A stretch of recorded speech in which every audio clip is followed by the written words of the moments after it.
பல்லாண்டு பல்லாண்டு நீ பல்லெல்லாம் கலந்து பல்லாயிரத்து 100 ஆண்டு பல்லெல்லாம் கலந்து போய் செட்டுக்குள்ள வச்சு கலையணும் நானே. அவ்வளவு அது சௌகரியமா இருக்கு. தெரியாம அம்மா உனக்கு விஷயம் தெரியுமா? இங்க முனிவோட்டம் இருக்கு. முனிவோட்டமா? அத்தடி அண்ணே முனிவோட்டமா? உடனே நம்ம சாமியை பார்க்கணும். அதை மறைச்சு கட்டணும். இல்லைன்னா நம்ம காவல் பார்க்கறதுக்கு அங்கிட்டு இங்கிட்டு போகும்போது நம்மள ஏன் அடிச்சிடும். முனியல்லடா முனிவர். முனிவர் முனிவர் நம்ம இடத்துக்கு வந்திருக்காரு. சுவாமி பாத்தீங்களா? ஆசீர்வாதம் வாங்குனீங்களா? நீங்க வாங்கின மட்டும் போதுமா? நானும் வாங்கணும் இல்லையா? சுவாமி அழைத்து வரணும். ஐயா சாமி அவஜி சாமி நரி கொம்பிருக்கு வாங்கலையா சாமி பாருங்க எம்ம தர்மனா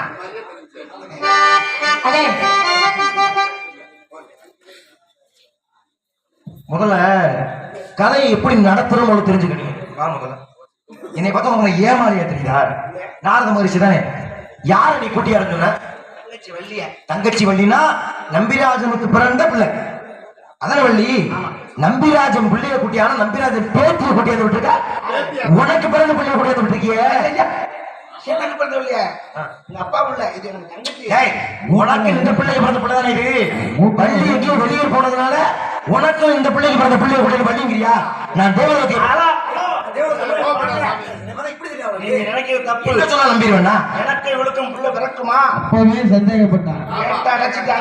இந்த பிள்ளை முகத்துல அப்படியே இருக்கு. இந்த பிள்ளைக்கு பவுடர் ஒரே பவுடர் அதனால அப்படி தெரியும். அது சத்தியமா என் தங்கச்சியா? ஏய் வள்ளியா எப்படி அட்டப்பட்டமா சின்ன சின்ன பிள்ளையா இருக்கு. எப்படி வள்ளி எடுத்துக்கிறது? கடைசியா வலிச்சூத்து இட்லியா? அது வலிச்சூத்து இட்லியா? 7 ஆம்பளை பையன் அதுக்கு அடுத்து கடைசி சரியா? இவ்வளவு சின்ன பிள்ளை இப்படியா தக்க பண்ணுது? நானு சுவாமி அவள் சிறு குழந்தைதான், ஆனா நன்கு படித்திருக்கிறாள். அப்படியா? அவள் எவ்வளவுதான் பெரிய பிள்ளையானாலும் எனக்குன்னு அவள் குழந்தைதான். அப்படி வரீங்களா? அவளை உங்களிடத்திலே ஒரு குருநாதனை ஒப்படைத்தது போல ஒப்படைத்து செல்கிறேன். மூர்த்தி சிறிதாயினும் கூட கீர்த்தி இருந்தால் போதும் அல்லவா? நீங்கள் தான் அவருக்கு நல்ல அது மங்கையா இருக்கிற மங்கையாய் பிறந்தாலே மாதவனை செய்ய வேண்டும் அல்லவா? மங்கையா பிறந்தா மாதவனை செய்யணுமா? ஏன் வேற ஆளு இல்லையா உலகத்துல? என்னைய செய்ய சொல்லலப்பா. மங்கையராய் பிறப்பதற்கே மாதவம் செய்ய வேண்டும். மாதவன் செய்யணுமா? நீ விலகு முதல்ல. கண்ணு தெரியாது அந்த சிறு பிள்ளையாக இருந்தால் என்ன? அனுபவம் தான் ஒரு மனிதனுக்கு சிறந்த பாடத்தை கொடுக்கிறது.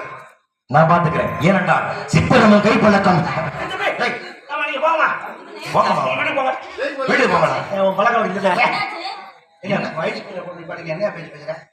சித்திரமும் கை பழக்கம் சொல்லாதுன்னு சொல்றேன். ஏன் இந்த கைப்பழக்கம் நாட்டை வரக்கூடாது?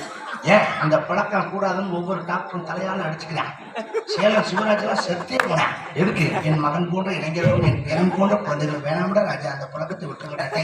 கண்ணெல்லாம் இல்லையா? சித்திரமா ஓவியம் இருக்குல்ல, ஓவியத்தை பார்த்து கொண்டு அதான் செல்ல பார்த்துக்கிட்டே அடிக்கிறது. அந்த வேலை ஏய் குறவாயில தொக்கு விழுந்து கன்றாவி அந்த வேலை செய்யக்கூடாது. எதையுமே நீ முழுசா கேட்க மாட்ட. முழுசா பார்த்துட்டே நின்று அதுக்கு புரியுதுல. சரி, இது இந்த வார்த்தை பாதிச்சுல விடு. செந்தமிழ் நாப்பழக்கம். நீங்க வாமா. நீ வாமா இங்க. அத்தியா அவ மட்டும் வருவா எனக்கு தெரியும் அவளுக்கு அந்த பழக்கம் பிடிக்காதவள கொண்டு விடுவேன் ஓயாம அந்த வேலை செய்வாங்க கழுத்தெல்லாம் வலிக்குது தெரியுமா என்னையா நானும் கிணத்தை எட்டி பார்த்த மாதிரி எவ்வளவு நேரம் தான் எட்டி பார்த்துருக்கேன் டேய், என்ன பேசிக்கிட்டு இருக்கீங்க? அதுக்கு தான் படைக்கப்பட்டிருக்குது. ஏய், செந்தமிழை பேசுவதற்காக உனக்கு புரியமா சொல்லுங்க. புரியமா சொல்லுங்க. 4 அடி 2 அடி கச்சவரிடம் வாயடி கையடி செல்லாது.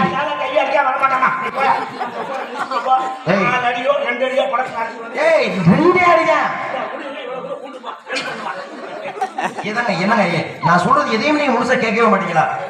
நீ முதல்ல வண்டியை வர சொல்லுங்க. முதல்ல வண்டி இல்லையா? வண்டியை வர சொல்லியா?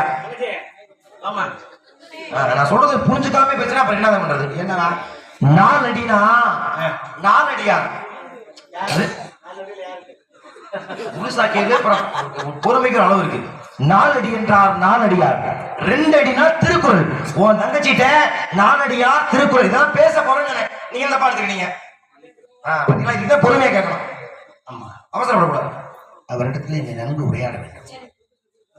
ஆனால் ஒரு 4 அடி தள்ளி 2 அடி தள்ளி வந்தேன் நான் கையடிக்காம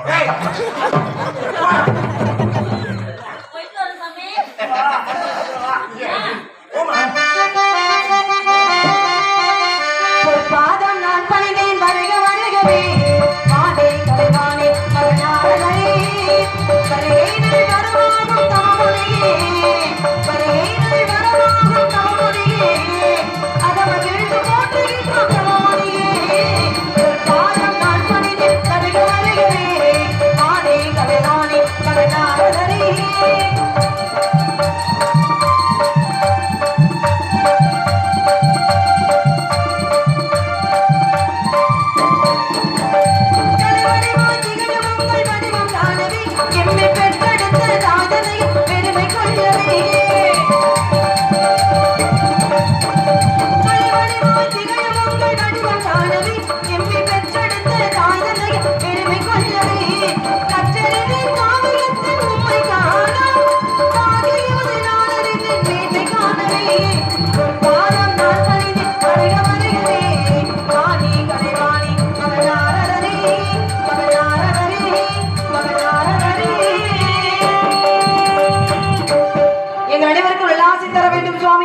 வாழ்க பல்லாண்டமா. வந்தவர்களை வரவேற்பதும் வந்தவர்களை வாழ வைப்பதும் தமிழரின் மாண்பு. அந்த மாண்பு கேட்டபடி நல்ல வரவேற்பு, வாழ்த்துக்கள். வரவேற்று உங்களை வாழ்த்துவது என்னுடைய கடமை. என் வாழ்த்து உங்களுக்காக. புன்னகையில் உலகினை கண்டேரம்மா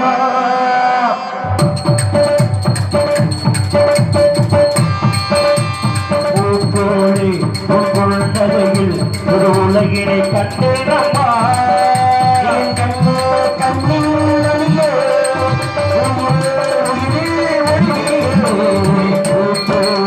புன்னகையில் உலகினை கண்டேரம்மா.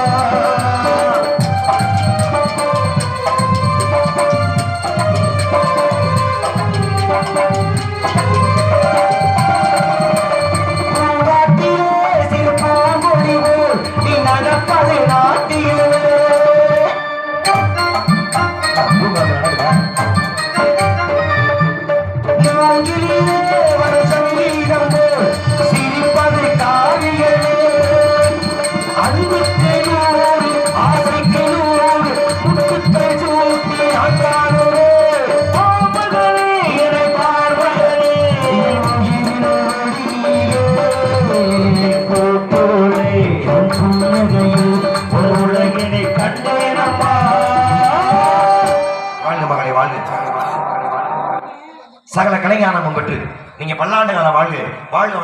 என் மனமாற உங்களை வாழ்த்தி உங்களை பற்றி விவரங்களை உங்கள் வாயிலாக கேட்க வேண்டும் என்று ஆவல் கேட்கலாமா? வழி நாயகம் சுவாமி, தாங்களுக்கு தெரியாத விஷயங்கள் எதுவுமே கிடையாது. என்ன முக்காலம் உணர்ந்தவர் நீங்க. நடப்பது நடக்க போறது நடந்து முடிஞ்சது எல்லாமே உங்களுக்கு தெரியும். தெரிஞ்சிருந்தாலும் கூட இந்த சின்ன பிள்ளைங்க என்கிட்ட வந்து உங்ககிட்ட ஒரு சில விவரம் கேட்கிறேமா? கேட்டா பதில் வருமானு கேட்டீங்க. என கேளுங்கள் தரப்படும், தட்டுங்கள் திறக்கப்படும் சொல்லியிருக்காங்க. அதில் விவரப்பட கேட்கணும்னு ஆசைப்படுறீங்க. கேளுங்க. ஏதோ சிற்றூர் கேட்டு ஒரு பதில சொல்ல காத்துக்கிட்டு இருக்கேன். தெரியாத வார்த்தை கேட்டீங்கன்னா பெரியவங்க நீங்க இருக்கீங்க, உங்ககிட்டயே நான் கேட்டு தெரிஞ்சுக்கிறேன் சுவாமி. அப்படி என்ன விவரம் கேட்க போறீங்க? கதையை முறைப்படி உங்களை பற்றி விவரம் இதோ. வண்டி வீடு கற்கண்டு மொழி மாதோ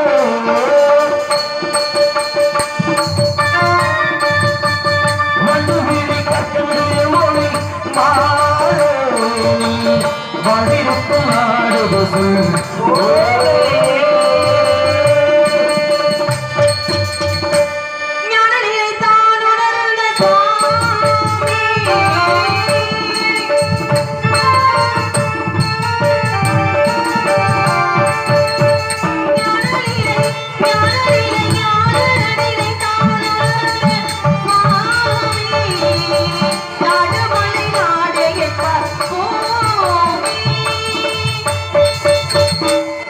கதையின் முறைப்படி கேட்ட கேள்விக்கு கதையின் முறைப்படி அருமையான விளக்கம். ஏன்னா இது வந்து கதை பாடல் இல்லையா?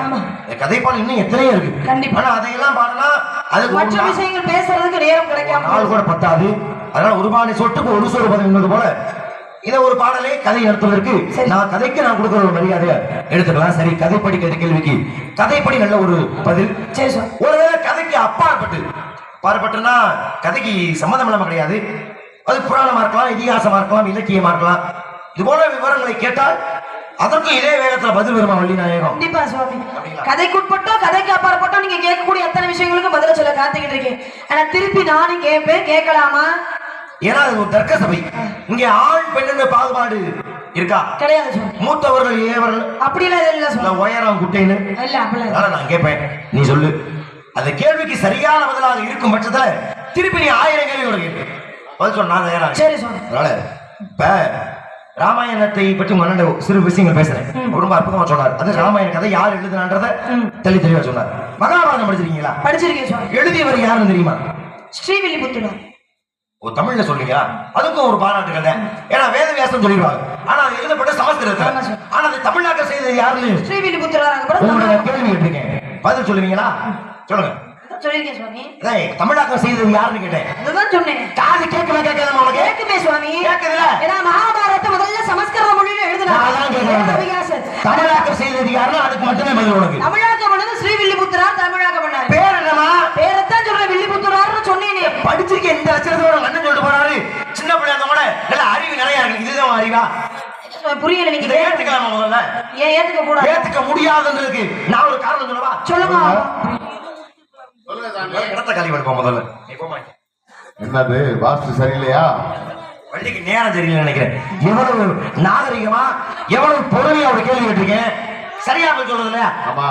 தமிழாக்கம் செய்ததுக்கு யாருன்னு கேட்டா ஸ்ரீவில்லிபுத்தூராராம். சரியாது? ஆமா. உங்க இந்த ஓமா பொருள் நீ வச்சுக்காத. சரியா தர நான் சொல்லிக்கிறேன். எப்படி தப்பு சொல்லவா? உங்க ஊர் என்னங்க? பொன்னமராதி பக்கம் செல்லியப்பட்டி. இந்த ஊர் பேர் என்ன? செல்லியப்பட்டி. உங்க பேரு? உத்தராஜ்.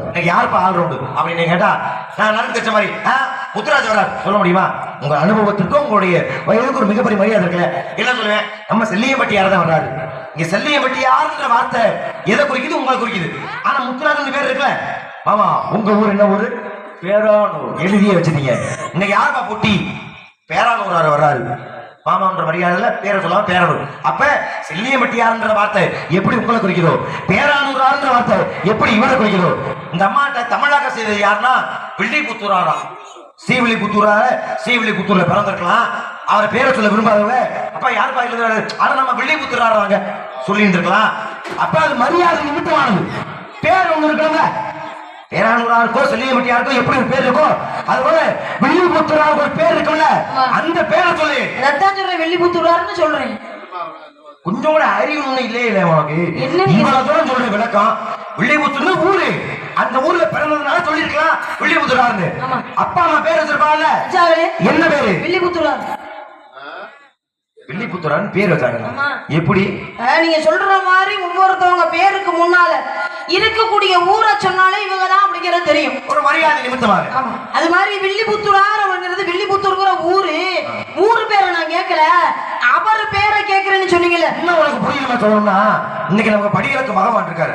யாரு? தீர்த்தான மணி என்ன யார்?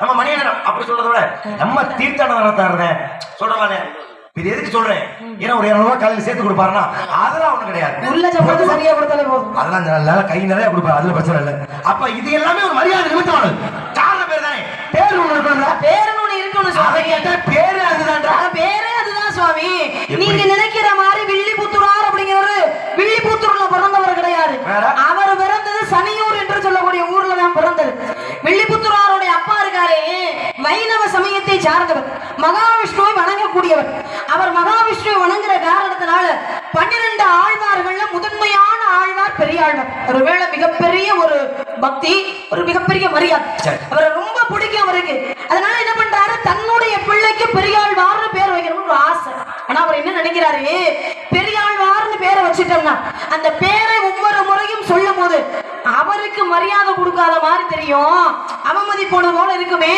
அப்படிங்கிறதுக்காக என்ன பண்ணாரா பெரியாழ்வார் பிறந்த ஊர் ஸ்ரீவில்லிபுத்தூர் அதனால பெரியாழ்வார் என்ற பேரை வைக்காம அவர் பிறந்த ஊரையே தன்னுடைய பிள்ளைக்கு பேரா வச்சார் ஸ்ரீவில்லிபுத்தூரா அப்படின்னு அதனால அவருடைய பேரே ஸ்ரீவில்லிபுத்தூரா எதுக்கு கைது பேரை சொல்லாம சொல்றேன் ஆனா தொழில கொஞ்சம் என்ன நன்றி நீ உண்மையை சொன்ன மாதிரி கை தட்டி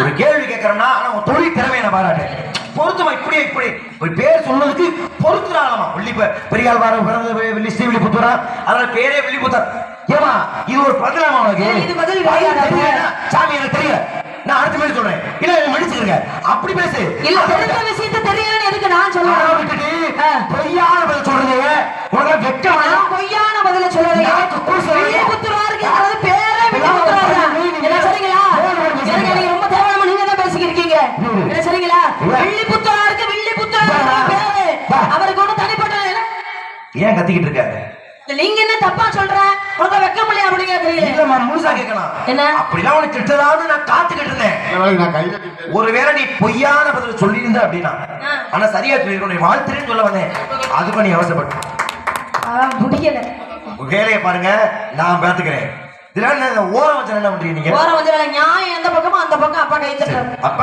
மகாபாரதத்தை தமிழாக்கம் செய்த ஒரு பேரே வில்லிபுத்தூரார் ஏன்னா பெரியாழ்வார் நினைவாக அவர் ஊரை பேரை வச்சுட்டாரு அப்பா வில்லிபுத்தூரார் சரி மகாபாரத கதையை தமிழாக்கம் செய்தார் மகாபாரத கதை படிச்சிருக்கியாமா படிச்சிருக்கேன் ஏன்னா 2 இதிகாசமுமே நல்ல கருத்துக்களை சொன்னது கண்டிப்பா ஒரு மண் மீது நீ ஆளலாம் மண்ண மேல எவ்வளவு வேணா ஆசை விடலாம் ஆனா அது நீ மட்டும்தான் அடையணும் அப்படின்னு எண்ணம் இருக்க கூடாது அப்படின்ற கதையை உணர்த்தியது மகாபாரதம் எவ்வளவு பெரிய சிவபக்தனாலே இரு ஆனா ஒரு தவறான பெண் மீது உண்ட ஆசையின் காரணமா தான் நீ உனக்கு அழிவுதான் ஒரு பெண்ணோட அனுமதி இல்லாம அவளை அடையணும்னு நினைச்சா அது மிகப்பெரிய பாவம் என்ற கருத்து சொன்னது ராமாயணம் இது ரெண்டுமே 2 கருத்துக்களை சொன்னது இப்ப இந்த மகாபாரதத்திலேயும் ஒரு பெண் வருகின்றார் ஏன்னா சூதாட்ட போட்டியில அந்த பெண்ணை துகில் உரிந்த காரணத்தால உருவானது மிகப்பெரிய பிரச்சனை ஆமா ஐவருக்கு மனைவியாக அழியா பத்தினின்ற பேர் வாழ்ந்தவர் யாரு பாஞ்சாலி என்று சொல்லக்கூடிய திரௌபதி அந்த திரௌபதினாலதான் மிகப்பெரிய சிறப்பு ஆமா சுவாமி ஐவருக்கு மனைவின்னு சொல்றோம்ல ஆமா சுவாமி ஐவருக்கு மனைவினா யார் எந்த ஐவருக்கு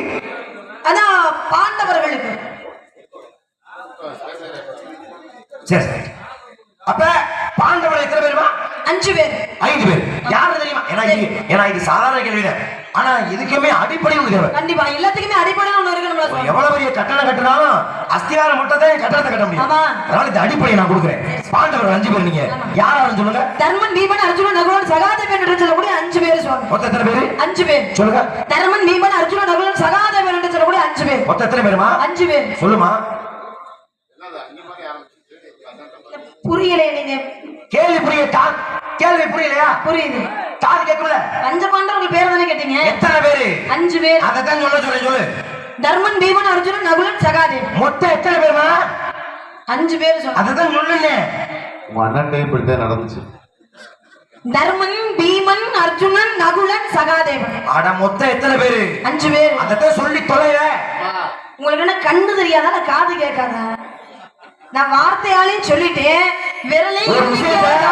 நான் திரும்ப கேக்குறேன்னா நீ சொன்னது தப்புன்னு அர்த்தம் எப்படி தப்புன்னு சொல்றீங்க புரியல எனக்கு மொத்தம் எத்தனை பேர் சொன்ன 5 பேர்னு சொன்னேன் 5 பேரை கேட்ட நீ 5 பேர் சொல்லணும்ல ஆமா 4 பேர் சொல்லிவிட்டு இந்த இதுதான் அப்படி நீ சொல்றீங்கன்னா நீ படிச்ச மகாபாரதம் உனக்கு தெரியல இந்த லட்சணத்தை என் தங்கச்சி என்ன வேணா பேசுங்க மட்டைக்கு 4 கீட்ல பேசணும் உங்க அண்ணன் சொல்லிட்டு போறாரு நீ படிச்ச லட்சணம் படுத்தானா 4 பேர் சொல்லணும் 4 பேர் சொன்னா 5 பேர் சொல்லணும். 4 5 எடுத்துக்கிட்டு 5 பேர் தானே சொன்னீங்க. இந்த ஊர்ல காக்கா பிடிக்கல சொல்லு தர்க்கம் அவங்க நான் சொல்லலாம்.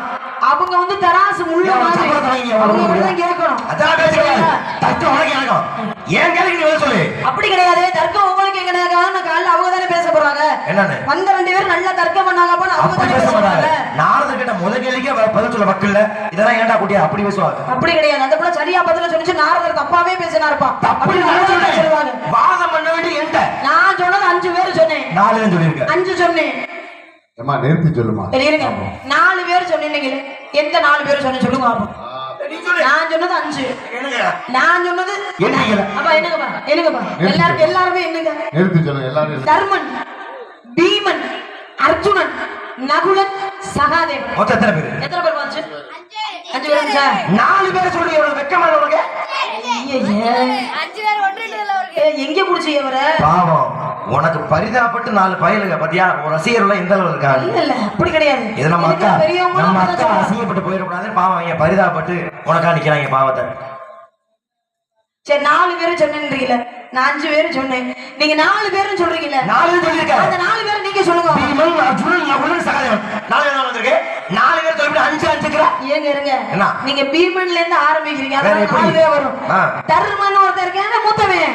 அவன் பேரும் சேர்த்தா 5 பேர் வருதா இல்லையா? நீ சொல்றதுக்கு உனக்கு வெக்கமா இல்ல? ஏன் யாரை வைக்கப்படணும்? சொல்லலாமா? பாண்டவர்கள் பேரு இதுதான். அத சொல்றதுக்கு நான் எதுக்கு வைக்கப்படணும்? தப்பு சொன்னது தப்பு. எப்படி சொல்றீங்க? என்ன முதல் பேர் என்ன சொல்ற? தர்மன்னு சொன்னேன். சொல்லலாமா? ஏன் சொல்லக்கூடாது? பாண்டவர்கள் தர்மம் இருக்கானா? பஞ்ச பாண்டவர்கள் அவன் கிடையாதா? கிடையாது. இந்த புது கதையா இருக்கு. அப்படி ஆரம்பி ஒண்ணு புதுசு. மகாபாரதத்துல பஞ்ச பாண்டவர்கள்னா இவங்க. அப்ப தர்மன் அதுல கிடையாது அப்படின்னா அப்ப பாண்டவர்கள் அவன் கிடையாதா? கிடையாதுன்றே. சரி எப்படி கிடையாது? இது எப்படி வேணா கேளு. எப்படி சொல்றீங்க இல்லன்னு? அப்படி வேணா கேளு நான் சொல்றேன். கேக்குறேன். இப்ப தர்மன்னு சொல்ல நீ ஆரம்பிச்சல. ஆமா. மொத்தம் 5 பேர். இதுல ஒரு துரியோதனன் தெரியுமா உனக்கு? 5 பேருக்கு எதிரி. ஆமா. அவன் ஒரு மாளிகை கட்டினான். என்ன மாளிகை? அரக்கு மாளிகை கட்டுறேன். அரக்கு நிறத்துல கட்டிட்டு அது அரக்கு மாளிகை. அரக்கு நிறத்துல கட்டல. அரக்குன்னா மெழுகுன்னு பொருள். அப்படி சொல்லு. மெழுகால ஒரு மாளிகையை கட்டுறேன். அப்ப எளிதில் தீப்பற்றக்கூடிய ஒரு மாளிகை கட்டிட்டான். பாசமா இருக்கவர் நடிச்சு ஏப்பா இந்த நீங்க 5 பேர் இந்த மாளிகையில தங்கிக்குங்க என்று சொல்லிட்டு அதுக்கு அசந்த நேரம் பார்த்து என்ன செஞ்சா? அந்த அரக்கு மாளிகைக்கு நெருப்பு வச்சுட்டேன். நெருப்பு வச்சு கொளுத்திட்டான். ஆமா. உடனே அந்த மாளிகை தூக்கி போட்டு வந்துருக்கணும். ஆனா இங்க வந்துட்டீங்க பிரச்சனை இல்ல. அப்ப அரக்கு மாளிகை கொளுத்திய பிறகு 5 பேர் இறந்தார்களா? கிடையாது. தப்பிச்சு வந்துட்டாங்க. ஆமா. ஏன்னா ஏற்கனவே சூசகமாக போய் என்ன சொல்றாரு? அதாவது கானகத்தில் தீ பிடிக்கின்ற பொழுது எலிகள் பொந்துக்குள்ள போய் தப்பிக்கின்ற மாதிரி ஒரு குறிப்பு கொடுத்துட்டாரு. அப்ப தயாரா ஒரு சுரங்கப்பாதை அமைச்சு அந்த அரண்மனையா தப்பிச்சு போய் ஒரு காட்டுக்குள்ள இருந்துட்டாங்க. காட்டுக்குள்ள போயிட்டாங்க. எருதுல தப்பிச்சு போயிருக்காங்க. நெருப்புல இருந்து தப்பிச்சு போயிருக்காங்க. உடம்பு சூடா இருக்குமா? இருக்கும். தணிக்கணுமா? அதுக்கு என்ன செய்யணும்? தண்ணியை குடிச்சா தாகம் தீர்ந்து போயிடும். தண்ணி குடிச்சா தான் இந்த வெப்பம் தீரும். அப்ப என்ன மூத்தவர் ஏப்பா தம்பிகளா அண்ணனுக்கு ரொம்ப தாகமா இருக்கு, நீங்க போய் தண்ணி குடிச்சது எனக்கு தண்ணி எடுத்துவாங்க அப்படின்னு இந்த மூத்தவர் சொல்றாரு. யார்கிட்ட? இந்த 4 பேர்கிட்ட. பீமே, அர்ஜுனன், நகுல, சகாதேவன் 4 பேர் போறாங்க. போனவங்க ரொம்ப நேரம் ஆகியும் திரும்ப வரல. என்னாச்சு? 4 பேருமே இறந்து போயிட்டாங்க. ஏன்னா போன நம்பியில வேணும் அப்படின்னு இவரு வேகம் எடுத்து போய் பாக்குறாரு. பார்த்தா ஒரு குளத்துக்கரையில 4 பேர் வரிசையை செத்து கிடக்குறாங்க. ஏன்னா தம்பியை தண்ணி கொண்டு வர போனாங்க, செத்து கிடக்குறாங்களே. என்னாச்சு? ஏதாச்சும் தெரியல. அப்படி மனம் வேதனை தாங்க முடியல. வேற என்ன பண்றது? சரி நீரை அருந்திட்டு என்ன ஏதுன்னு பார்ப்போம் அப்படின்னு நீரை அருந்த போனார் இல்லையா? நில். என் கேள்விக்கு பதில் சொல்லாத காரணத்தினாலதான் உன் தம்பி 4 பேரும் செத்து கிடக்குறாங்க. என் கேள்விக்கு நீ பதில் சொல்லு, ஒரு 4 தப்பி தர்றேன் சொன்னானா? இவர் கேள்வி கேட்டாரா? எத்தனை கேள்வி? 108 கேள்வி. 108 கேள்வி இவர் பதில் சொல்லிட்டார். இப்ப இவன் என்ன சொல்றான்? ஏப்பா என் கேள்வி நீ பதில் சொல்லிட்ட, ஆனா உன் தம்பி 4 பேரும் தர முடியாது, யாராச்சும் ஒருத்தனை தர்றேன், உனக்கு யாரு வேணும் கேட்கிறாரு. இவன் யாரை கேட்டான்? தர்மன் வந்து நகுலன் எழுந்து வரட்டும். தர்மன் இல்லைன்றே தர்மங்கிறா. இந்த மூத்தவன் யாரு கேட்கிறான்? நகுலன் எழுந்து வரட்டும்னு கேட்டாரு. அப்ப இவன் திருப்பி என்ன கேட்கிறான்? என்ன நகுலன் கேட்கிற? மிகப்பெரிய வீரன் பீமன், நீ பீமனை கேட்டுக்கலாம். இல்ல மிகப்பெரிய வில்லாளி அர்ஜுனே, நீ அர்ஜுனனை கேட்டுக்கலாம். இல்ல சாஸ்திரத்துல பெரிய ஆளு சகாதேவன், நீ அவனை கேட்டுக்கலாம். ஏண்டா சம்பந்தமே இல்லாம நகுலனுக்கு தரித்திரம் எது இருக்கா? ஒரு அடக்க முடியாத குதிரை என்ன அடக்கும், அவ்வளவுதான். குதிரையை அடக்குவேன். இவங்கள மாதிரி ஒரு சாஸ்திரத்திலேயோ இல்ல வில்லுவித்தையிலையோ கதாயுதத்துல பெரிய ஆள் கிடையாது. அப்புறம் ஏண்டா நீ நகுலனை கேட்ட அப்படின்னு திருப்பி கேட்க. அதுக்கு இவர் என்ன சொல்றாரு? அதுக்கு என்ன சொன்னாரு? என்னுடைய தாய் 2 தாய் இருக்காங்க, ஏன்னா பாண்ட மன்னனுக்கு குந்தி மாத்திரை 2 கொண்டாடி 2 மனைவி. அதாவது 2 தாய் இருக்காங்க. குந்தி தேவிக்கு மூத்த பிள்ளை நான் இருக்கிறேன். ஆனா என்னுடைய மாத்திரை தேவிக்கு என்னுடைய சிற்றன்னைக்கு மூத்த பிள்ளை நகுலன் தான். அதனாலதான் அவன் எழுந்து வரட்டும்னு சொன்னேன். ஏன்னா தான் ஆடாவிட்டால் தன் தசை ஆடும்பாங்க. உன் கூட பிறந்த தம்பி நீ கேட்கல, யாரோ மாட்டாண்டாயிர பிள்ளை நீ கேட்டிருக்க. ஆமா. எதுக்காக? தர்மத்திற்காக. அப்படி நீ தர்மத்தோடு நடப்பதால் இன்று முதல் உனக்கு தருமன் என்று பெயர் சுட்டுகின்றேன். அப்படி கதை முடியுது. பேர் வருதா? தர்மன்ற பேரு. ஏன் பேசப்பட? இந்த கதை நீ படிச்சிருக்கீங்களா? படிச்சிருக்கேன். நான் சொல்றது ஏதாச்சும் தப்பு இருக்கா? இல்ல, எதுவும் தப்பு கிடையாது. சரிதானே? ஆமா. இவன் என்ன சொல்றான்? வாழ்நாள் முழுக்க நீ தர்மத்தோடு நடக்க வேண்டும் என்பதற்காக உனக்கு இன்று முதல் தர்மன். என்ன இந்த வார்த்தையை நீங்க கவனிக்கணும். என்ன? இன்று முதல் தருமன் பேர் சொல்றேன். இன்று முதல் தர்மம். ஆமா சொன்னால அந்த கதை நடக்கும் பொழுது ஏறக்குறைய அவருக்கு எத்தனை வயசு இருக்கும்? 27 வயது. ஏன்னா அந்த வயசுல பாஞ்சலியை கல்யாணம் பண்றாங்க. ஆமா. 27 வயது. ஒரு குழந்தைக்கு பேர் எப்ப வைப்பாங்க? பிறந்து 30 நாள்ல வைப்பாங்க. எப்ப? ஒரு 27 வயசு வரைக்கும் ஒருத்தர் பேர் இல்லாம இருக்க முடியுமா? முடியாது. அப்ப இவருடைய 27 வயதுல தான் அவருக்கு தருமன் பேரு. பிறந்தோடனே அப்பா அம்மா பேர் வச்சாங்களா? அதுதானே அவர் பேரு. என்ன பேரு? இந்த ஒரு பேருக்கு எவ்வளவு தூரம் சுத்தி தர்மன்னு சொன்னமா? தப்பு. தர்மன்ங்கிறது பேரு கிடையாது. இருங்க, அவனுக்கு உண்மையான பேர் கேட்டா முடிஞ்சு போச்சு. பீமன் இப்ப அர்ஜுனன் சொன்ன பத்தியா? அவனுக்கு பார்த்தன்னு ஒரு பேர் இருக்கு. ஆமா, காண்டிபன்னு ஒரு பேர் இருக்கு. ஏன் அதை நீ சொன்னியா? இல்ல, நான் ஏன்னா அதெல்லாம் பட்ட பேரு. அர்ஜுனன் தான் பேரு. ஏன் அவங்கள மட்டும் இயர் பேர் சொல்லுவ, இவருக்கு மட்டும் பட்ட பேர் சொல்லுவியா? பேர் என்ன தெரியுமா? இல்ல உள்ள போயிட்டு என்ன பண்ண? தர்மனுக்கு உண்மையான பேர் என்னன்னு கேட்டா முடிஞ்சு போச்சு. நான் அப்பயே சொல்லியிருப்பேன். இதுக்கு இவ்வளவு தூரம் இழுத்து கொண்டு ஒரு கதையை சொல்லுங்க. அழுத்தி கேட்டேன். அப்பா சரி வேணாம். சரி, எதை கேட்கிறாரோ இதுக்காக நீங்க அழுத்தி கேட்டீங்களா? அப்படி பார்த்தா தர்மனுடைய உண்மையான பேரு பிறக்கும் பொழுது வச்ச பேரு யுதிஷ்டிரன் என்று சொல்லக்கூடியது. அப்ப அவர் பேர் என்ன? யுதிஷ்டிரன். தர்மன்றது பட்ட பேர் தானே? பேர் இல்லையில? பேர் கிடையாது. இப்ப 5 பேர் பேரையும் சொல்லு. யுதிஷ்டிரன், பீமன், அர்ஜுனன், நகுலன், சகாதேவன். இப்பதான் 5 வந்திருக்கு. அப்பா இப்படி பேசு. அதுதான் ஒரு அறிவாளி கலந்து. நான் இன்னும் முடிச்சு சோதிக்கிறது தேவையான்னு நான் கேட்கிறேன். அவ்வளவு தூரம் கத்தி உன கையில நான் அதே தம்பி எனக்கு தட்டுறேன். இப்ப தெரியாத எது நியாயம்? ஓ, இப்படித்தான். இதனாலதான் அவர் இதோட கேட்டிருப்பாரு போல. ஆனா உண்மையான மாநாடு. ஏன்னா தருமனுக்கு யுதிஷ்டிரன் என்பதுதான் அவர் இயற்பெயர்.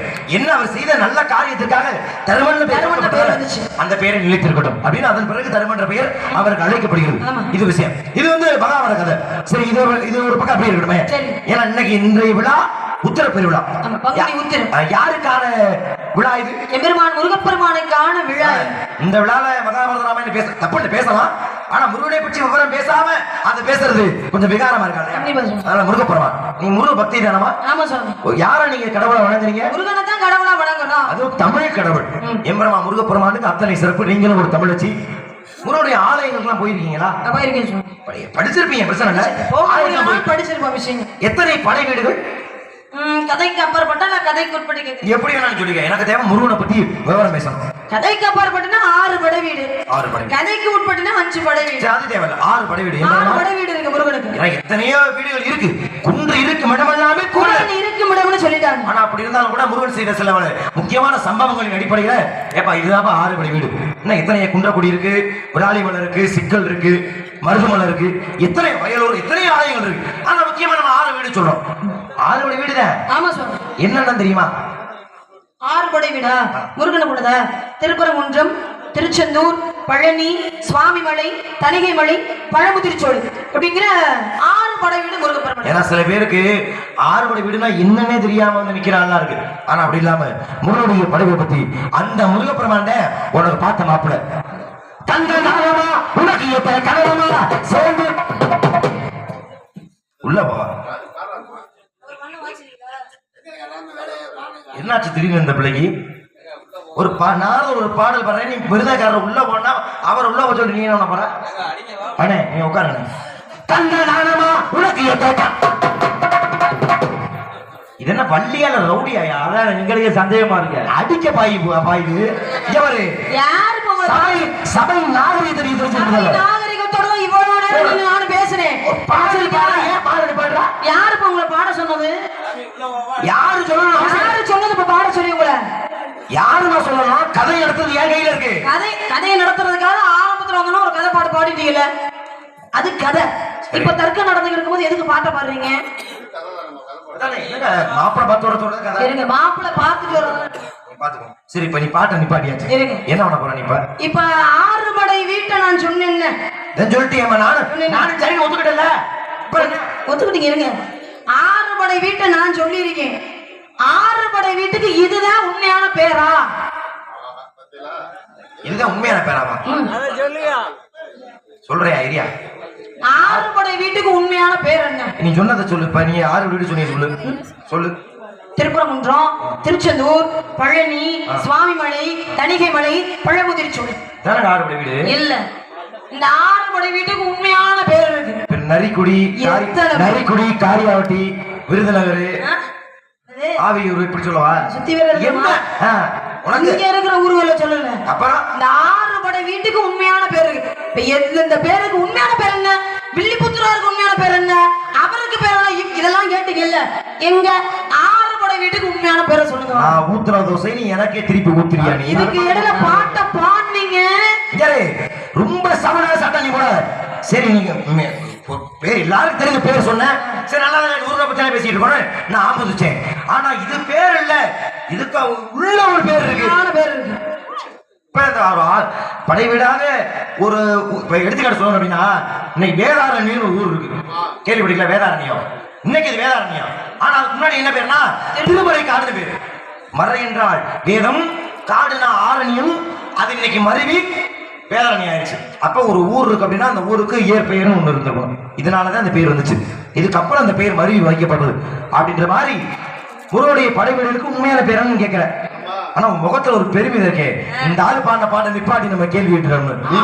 அப்படியே பாடிட்டாலும் எஸ்பிபி தர்மனுக்கு கேட்டீங்கல்ல, அது பாருங்க. உங்க வேலையை பாருங்க. எனக்கு எங்க வள்ளி எனக்கு எதிரியா, நீங்க எதிரியாங்க. அந்த பிள்ளை சும்மா கூட நீங்க ஏத்தி விடுறீங்க. பேசாம உட்காந்துருக்க. சரிம்மா, 6 வீட்டோட உண்மையான பேர் நான் சொல்றேன். சிவனுக்கு எத்தனை பிள்ளை? சிவனுக்கு 3 பிள்ளை. விநாயகபுரமா, முருகபுரமா, ஐயப்பன். முருகனை பத்தி நீ பேசுற. நான் பேச சந்தோஷம். முருகனுக்கு அப்புறம் ஒருத்தர் பிறந்தாரு. யாராவது? முருகனுக்கு அப்புறமா? முருகனுக்கு அப்புறம் ஐயப்பன். ஹரிஹர சோழன் ஐயப்பன். ஆமா, ஐயப்பன் தானே? ஆமா. முருகனை பத்தி என்ன கேட்கிறேன்? ஆமா. முருகனுக்கு எப்படி 6 படை வீடு உண்டோ அதே போல ஐயப்பனுக்கு 6 படை வீடு இருக்கு. அதை நீ சொல்லு. முருகனுடைய படை வீடுக்கு உண்மையான பேர் நான் சொல்றேன். ஐயப்பனுக்கு 6 படை வீடு. முருகப்பெருமானுடைய படை வீடுக்கு இயற்பெயர் அப்படி நான் கேட்டேன்னா, முருகனுக்கு 6 படை வீட்டுக்கு இயற்பெயர் இருக்கு. அதே மாதிரி ஐயப்பனுக்கு 6 படை வீடு இருக்கு. தெரியல? அப்ப வாயை போட்டு நின்று கண்ட காரணமா உனக்கு எத்த கணவன் எங்கே பிடிச்சியத ஒரு இந்த பிள்ளை காத்து சேர்ந்து ஒரு அடி அடிக்க ரொம்ப அதிகமா. என்ன நீ என்ன சாப்பிட என்ன பக்க மேலத்தை மிரட்டுற, மைசூர்கார மிரட்ட என்ன ஆறு கொஞ்சம் வாலி பெரிய சுசீலா ஏத்திட்டாலும் பாடி தள்ளு. கேஜே ஜேசுதா வேலை பாருங்க. நான் கதையை நடத்துறேன், நீ கதையை கெடுக்க நினைக்காத. கதையை நடத்த போறேன். இருங்க, நான் உங்கள்ட்ட ஒரே ஒரு விஷயம் பண்ணி கேட்கிறேன். என்னைக்காச்சும் அந்த முருகப்பெருமானை சீக்கிரம் விடலாம் முடிவுல இருக்கேன். இருங்க, நீங்க அனுப்புங்க, வேணாம்னு சொல்லவே கிடையாது. என்னமா நான் கேட்டதுக்கு பதில சொல்லிட்டு நீங்க என்ன வேணாலும் பண்ணுங்க. இருங்க, முருகனுடைய படை சொல்றீங்க. இந்த வாய் தானே சொன்னுச்சு. இருங்க, எல்லாரும் கேட்க இந்த வாய் தானே சொன்னுச்சு. என்ன சொன்னுச்சு? நீ கேட்கிற கேள்விக்கு நீ சரியான பதில சொல்லிட்டு திருப்பி என்ன வேணாலும் கேட்டு நான் பதில சொல்றேன்னு சொன்னாரா இல்லையா? நான் ஒரே ஒரு விஷயம் தான் கேட்டிருக்கேன் உங்கள்ட்ட. அதுதான் ஏன் பெருந்தன்மை ஓன் பெருந்தன்மையும். நான் அழுத்தி கேட்கல, இயற்பெயரை சொல்லு. நீ படைவீடு மக்களுக்கு தெரிஞ்ச பேரை நீ சொன்னே நான் ஒத்துக்கிட்டல, நியாயமா நான் ஒத்துக்கிட்டல. ஆனா அந்த மனப்பங்கு உனக்கு இருக்கா? ஆனா உங்ககிட்ட என்ன வேணாலும் சொல்லலாம் போல இருக்கு, எதை வேணாலும் நம்பிட்டு போயிருவீங்க போல இருக்கு. அப்படியா?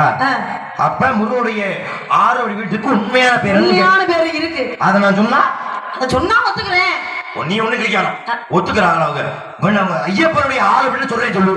நான் இதை சொல்றேன். சரி, ஐயப்பனுக்கு 6 படை வீட்டு நான் சொல்றேன். நீங்க இந்த 6 படை வீட்டுக்கு உண்மையான பேரை சொல்லுங்க பாப்போம். சரி, பழனி அப்படின்னு சொன்ன ஞான பழமே உனக்கு ஏனப்பா மோன பழம், நீய பழம் நீ அப்படின்னு அவ்வை பிராட்டி முருகனை பார்த்து கூறியதான் நம்ம சொல்றோம் பழனின்னு. ஆனா அதோடைய உண்மையான பெயர் திரு ஆவினர் குடிய பேர் பழனிக்கு. திருச்செந்தூர் நம்ம சொல்லிட்டு இருக்கோம், அதுவும் அடுத்த கட்ட வந்த பேர் தான். ஆனால் திருச்செந்தூருடைய உண்மையான பெயர் திருச்சீரலைவாய் என்பது திருச்செந்தூருடைய உண்மையான பெயர். சுவாமி மலைன்னு நீ சொன்ன சுவாமி மலை அப்படின்னு. ஆனா இன்று அது சுவாமி மலை. சுவாமிநாதனார் தகப்பன் சுவாமியா அமர்ந்தார் சுவாமிநாதன். ஆனா அதுக்கு முன்னாடி திருவேரகம் என்பதுதான் சுவாமி மலையுடைய உண்மையான பெயர். அதே சமயத்துல திருத்தணிக்கை மலைன்னு பேர் இருக்கு. திருத்தணிகை திருத்தணி என்பது பிற்காலத்து வந்த பேரு. ஆனா அதோட உண்மையான பேர் என்ன? குன்றுதோறாடு என்பதுதான் அதோட உண்மையான பேர். பழமுது சோழைன்னு நீ சொன்ன அது பிறகு பழம் முருகப்பெருமான் அப்பைக்கு பழம் உதிர்த்த சோலை பழமுது சோலை. ஆனா அதுக்கு முன்னாடி பெருமாள் அமர்ந்ததால அதோட உண்மையான பேரு திருமாலிரும் சோலை என்பதுதான் அதோட உண்மையான பேரு. 5 வீட்டுக்கும் இயற்பெயர் வேற உண்டு. ஆனா ஒரு வீட்டுக்கு மட்டும் பேர் அதேதான். ஏன்னா அது திருப்பரங்குன்றம். ஏன்னா பரம் என்றால் சிவனை குறிக்குது. பரம் என்ற சிவபெருமானே குன்றாக அமர்ந்தார் ஆதியிலே. அப்ப பரம் என்ற சிவன் குன்றாக அமர்ந்ததால அதோட உண்மையான பேரே திருப்பரங்குன்றம். இந்த 5க்கு தான் பேர் வேற வேற. சரியான ஒத்துக்க மறுத்து பேசு. எதுக்கு இப்ப கை தட்டு? ஏன் உனக்கு தட்ட போட்டு மாய் பொருள் வரைக்கும் போச்சு இழுச்சா? ஏன் இப்ப நான் அதை ஒத்துக்க மனசு இல்லை உனக்கு? நான் ஒத்துக்கிறேன். இவங்க எதுக்கு கை தட்டுறாங்கன்னு கேக்குறேன். ஏன் உனக்கு ஆமோதிச்சாங்கல்ல இந்த நாடு தம்பி உனக்கு ஆமோதிச்சாங்கல்ல அப்ப மட்டும் அப்பா இல்ல கை தட்டுறத வேண்டாம்னு சொல்லல. கை தட்டுங்க. அப்புறம் என்ன? எனக்கு மட்டும் தட்டுங்க. எவ்வளவு கெட்ட என்ன பாருங்க. சொன்னது ஒத்துக்கிட்டீல? இதுதான் முருகப்பெருமானுடைய 6 மணி வீட்டுக்கும் உண்மையா பெயர். அது நியாயமான விஷயத்தை ஏத்துக்கிறேன். நீ ஏத்துக்கலாம். பதில் நீ சொல்லு. இப்ப பாட்ட பாடுங்க. இப்ப பாட்ட பாடுங்க. உன் சௌரியத்துக்கு பாடு நான் பாடுவேன். பாடவில்லை நீ பாடுவேன். நான் வச்ச சத்தம் உனக்கு. எப்பா மிருதாங்கர் எங்கப்பா? எப்பா மிருதாங்கர் எங்க உள்ள போய் அவருக்கு என்ன வேலை? அடிக்க வருவா. பாட்டு பாடு. நாரத மகரிஷி தேவலோகத்துல இருந்து பூலோகம் வந்திருக்கிறாரு. பாட்டு பாடுறாரு. என்ன மிருதாங்கர் உள்ள என்னங்க? வாயை மூடு. கட்டையை வச்சு வாயில இறுக்கி விட்டுருவேன். எத்தனை அவர் வருவாப்புல வரணும் அடிச்சு விரட்டி விட்டு மிருதாக்காரர் எங்கவா அவரெல்லாம் உள்ளே இருக்கட்டும். முருகப்பெருமான் தமிழ் கடவுள் தான். மாற்று கருத்துல ஐயப்படி தமிழ் கடவுள் தான். அதுல மாற்று கருத்து இல்ல. இன்னைக்கு அது மொழிவாரி மாநிலமா பிரித்த பிறகு இன்னைக்கு அது கேரளா போயிடுச்சு. உருவாக்கப்பட்ட பொழுது அதுவும் தமிழ் மண்ணில இருந்துச்சு. இப்ப ஐயப்பன் கூட தமிழ் கடவுள் தான். அந்த ஐயப்பனுக்கும் 6 மணி வீடு உண்டு. சொல்லு என்ன ஊரு? அதுதான் யோசிச்சுக்கிட்டு இருந்தேன். பேசி ரொம்ப நாளா நானும் யோசிக்கிறேன். மணி என்ன சொல்லி உனக்கு சம்பளம் கொடுக்கலாமா வேணாமா? ஐயே ஒரு முடிவோட தான் வந்திருப்பாரு போல இருக்கு. ஐயப்பனுக்கும் 6 படை வீடு உண்டு. உண்மை அது என்ன? அச்சங்கோயில், ஆரியங்காவு, குளத்துக்குழை, பந்தளம், எரிமேனி, சபரிமலை அப்படிங்கிற 6 படை வீடு ஐயப்பனுக்கும் உண்டு. பாருங்க முருகனுடைய பிறப்பு கண்ணன் தானமா. ஏன் ஒத்துக்கிட்டாமா? அப்புறம் என்னமா? முருகப்பெருமானோட தம்பி ஐயப்பனுக்கு 6 படை வீடு இருக்கு. நான் சொல்லிட்டேன். முருகப்பெருமானோட அண்ணன் யாரு? ஒரு விநாயக பெருமான். விநாயக பெருமானுக்கும் 6 படை வீடு இருக்கு. அது என்ன? புதுசு புதுசா கொண்டு வர்றேன். புதுசா இருங்க. நான் புதுசா கொண்டு வரல. நீங்க தான் ஐயப்பனுக்கு 6 படை வீடு இருக்குன்னு புதுசா சொன்னீங்க. சிவனுக்கு அதாவது சிவனுடைய ஸ்தலங்களை நம்ம பஞ்சபூத ஸ்தலம் சொல்றோம். சிவனுக்கு 5 வீடு பஞ்சபூதம். நிலம் நீர் காற்று ஆணை நெருப்பு. இந்த பஞ்சபூதங்களால ஆன வீடு இருக்கு. ஆமா. நீருக்காக திருவனைக்கான்னு சொல்றோம். நெருப்புக்காக திருவண்ணாமலைங்கிறோம். ஆகாயத்திற்காக சிதம்பரம்ன்றோம். நிலத்திற்காக காஞ்சிபுரம்ன்றோம். காற்றுக்காக திருக்காலகஸ்திகம். அப்ப சிவபெருமானுக்கு பஞ்சபூத ஸ்தலம் உண்டு. முருகப்பெருமானுக்கு 6 படை வீடு உண்டு. ஐயப்பனுக்கு 6 படை வீடு. ஆனா ஒருபோதும் விநாயக பெருமானுக்கு 6 படை வீடு கிடையாது. இருக்கு. இல்ல இருக்கு. இல்ல இருக்கு. என்ன இல்ல? பொய் இல்ல. பொய் இல்லன்னா இப்ப இருக்குதானே அடுத்து? அதான் உங்கள்ட்ட கேட்டிருக்கேன். சொல்லுங்க. சரி இருக்கட்டுமா? கதை நடத்தலாமா? அதை எடுத்து இந்த வள்ளி மண்டையில போட்டு நுறுக்குங்க முதல்ல. அப்பதான் அடிச்சுக்கலாம். ஏன் இசை நாடகம் காலதாமம் காரியத்தை கேடு. கொஞ்சம் முன்னுடைய பெருமை சொல்லிட்டு வேணா அப்புறம் சொல்லலாமா? கண்கள் தானமா உனக்கு கடவமா உனக்கு கடவமா சேர்ந்து வாழ்ந்து தாரமா வள்ளி தங்கமே அவனுக்கு நீ வேறு யாரவா தங்கமே அவனுக்கு நீ வேறு யாரவா கண்கள் தானமா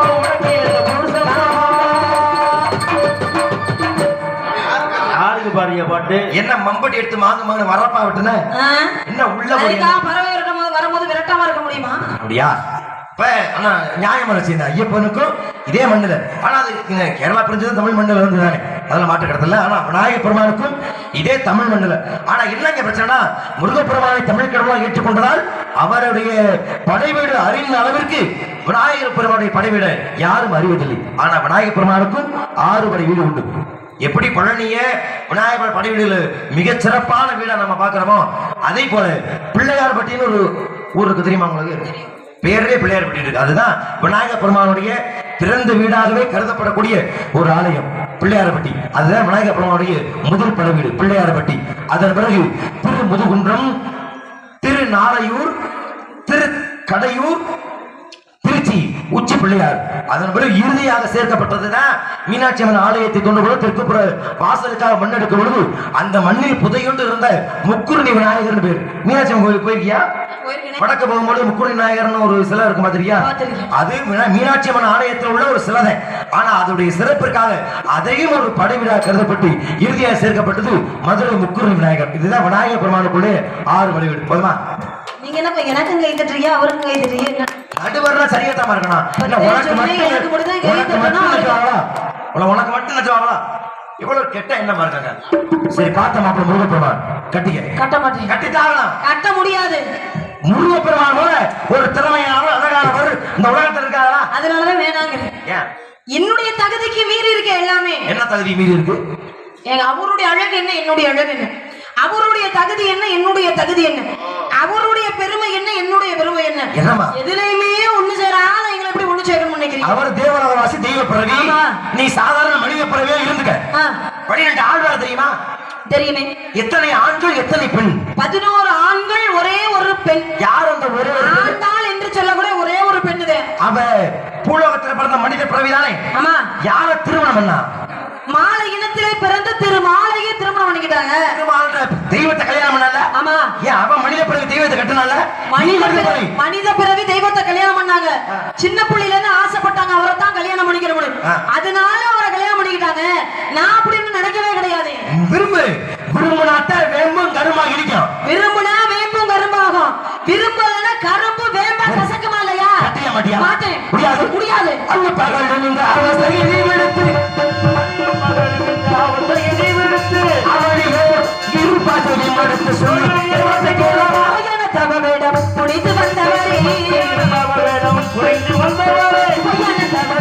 புனிது வந்தவரே, பூமியை போன்றர்கள் புகழும் நாரதரை கைவரசை செல்லாது போல தமிழ்நாட்டம்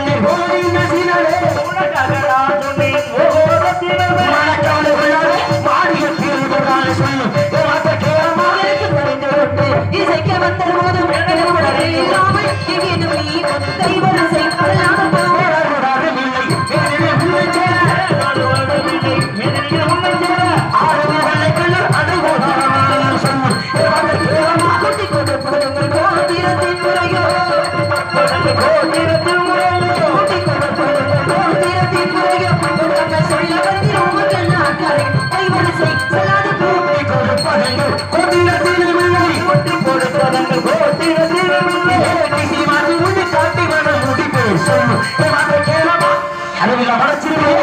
இன்று மாலை சூரிய அஸ்தமனத்திற்குள்ளாக உனக்கும் பிள்ளை முருகப்பெருமானுக்கும் திருமணம் செய்யாவிட்டால் என்பைய நாரதமல்ல, இவ பிரம்ம முடிச்சமல்ல.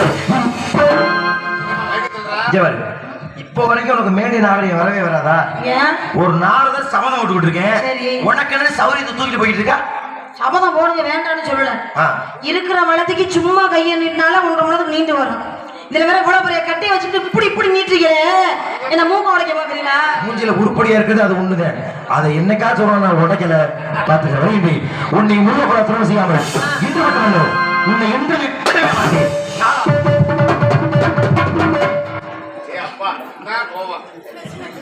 பேப்பர் பறக்குதுமா. உண்மையில சொல்றேன்ப்பா, பிடிக்கல. எங்களுக்கு பிடிக்கல. என்ன பிடிக்கலையா? ஒன்னே இல்லம்மா, நீ சொல்ற வார்த்தை கேளுங்கம்மா, நீங்க சூப்பர் புகரா இருக்கீங்க. உண்மையிலே சொல்றேன், பிடிக்கல சொல்ற வார்த்தை பிடிக்கலப்பா. பிடிக்கிறதுக்குள்ள கல்யாணம், எல்லாரும் கல்யாணத்துக்கு வந்துருங்க. நானும் போய் கல்யாணத்துக்கு ஏற்பாடு பண்ணணுமா இல்லையா? வரட்டுமா?